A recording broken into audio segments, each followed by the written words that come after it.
No, Dobrý deň, s kým som tu? dobrý deň, s Samuelom.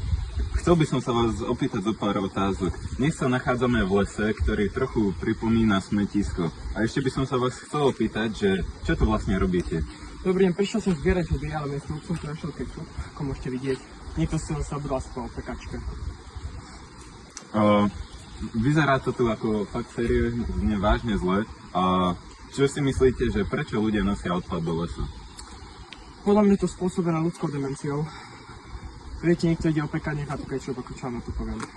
Ako si myslíte, že na toto všetko reaguje príroda?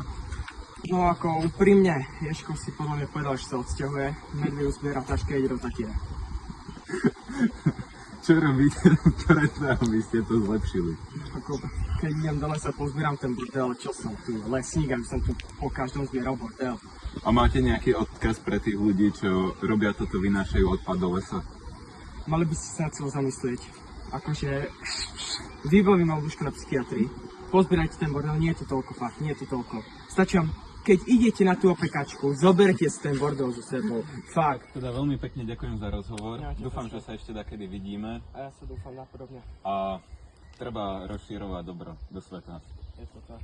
Dovidenia. Dovidenia. Ešte toto pozbieram po ľuďoch, lebo to je tak normálne.